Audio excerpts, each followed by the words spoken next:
Hello, everybody, and welcome to the podcast. My name is Bruce Starr, and my guest today is Alicia Cuesta.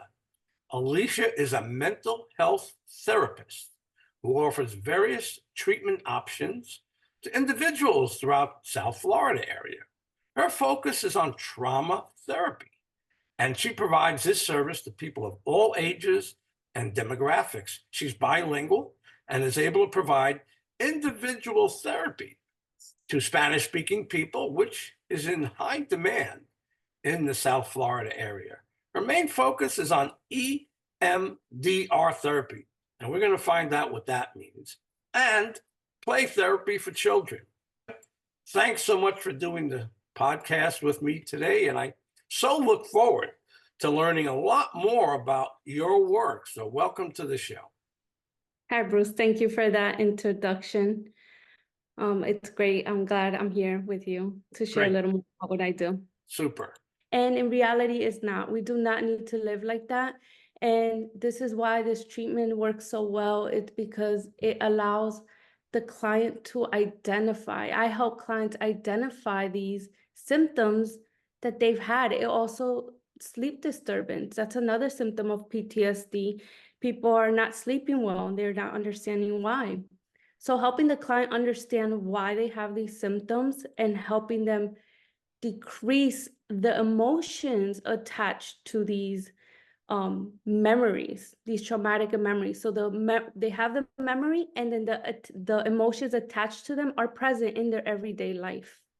And they don't realize that the emotions that they're experiencing daily comes from these memories.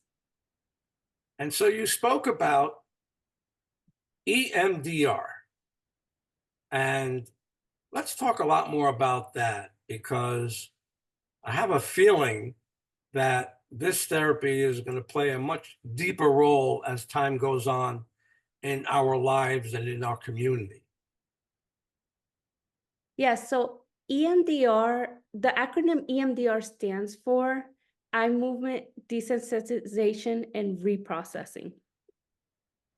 This was discovered by Francine Shapiro in the late 1980s, and she discovered that through bilateral stimulation, we can fully process a traumatic event.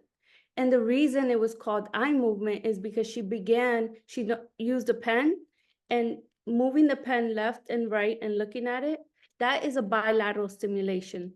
And that's how it was discovered.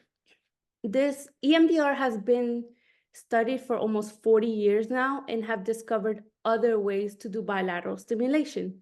It can be tapping, sounds, and many therapists use what I use are called tappers.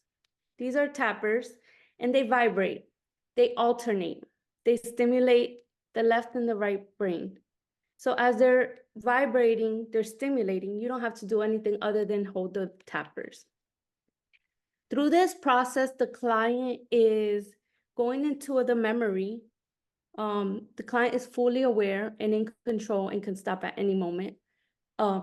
They're going into the memory, holding the tappers. And the reason I like the tappers is because they can close their eyes and go into the memory, and they don't really have to talk. While we're doing EMDR, they're not talking about their trauma, which is something that can be very difficult for clients. One of the reasons why I wanted to do this show with you was because I've started a project called Cards for Kids. And when I was in teaching, I'm sometimes a teacher, sometimes a substitute teacher. But as a substitute teacher, I get to see a lot of people in 1 month's time. And I remember one time I was in third grade, and I asked a bunch of kids, fourth grade, anybody like collecting sports cards? And like half the room raised their hand. I said, wow. Next day, I brought in a box of cards, and they were all gone by the end of the day. And I did that again, and they were all gone the next day. And I said to myself, you know what? This is what kids need in their lives to have as a very positive hobby that they can call their own, that they can build upon, that can get them off the computers, except to check the values of the cards, gets them off the phones, except to maybe make deals with the card. But basically, I wanted to add something to these kids' life that they can call their own. It was a success. Everywhere I went at the schools, there's Mr. Starr. He's got his cards. He's got his cards. And I see them interacting with each other, and I see them trading cards with each other.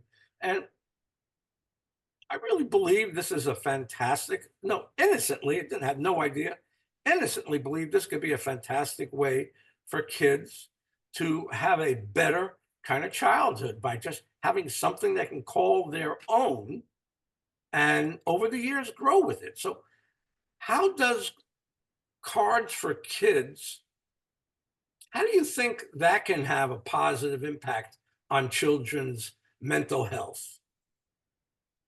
Yes, cards for kids can have a positive impact on children's mental health because it promotes social skills. It encourages children to engage in social interactions and create bonding experiences with their peers. And we know today, in today's digital age, it's a wonderful way for children to disconnect from social media and build personal relationships face to face. I have a lot of parents that come to me and they have an issue with social media and phones. So this is a great way to help them shift their focus to something else.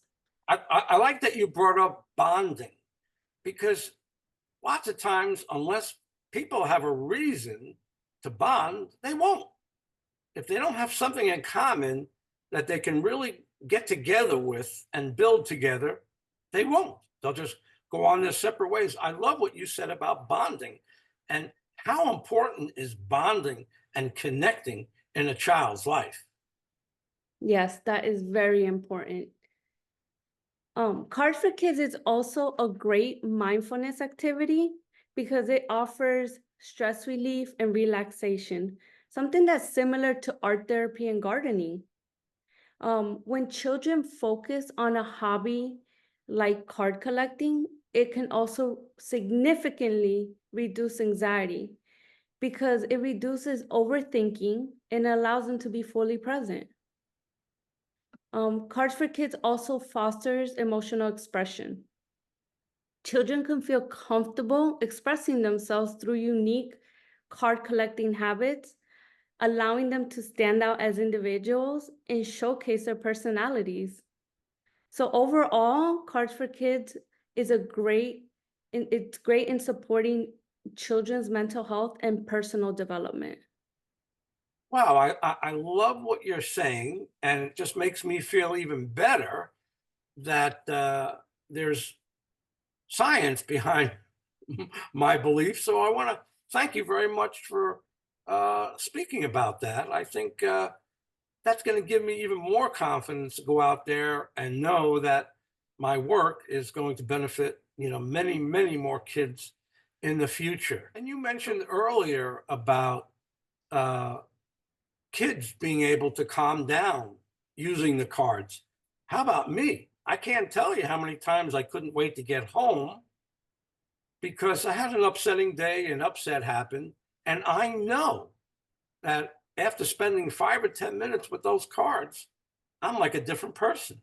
I'm relaxed. I'm off. I'm feeling productive. I'm having a good time.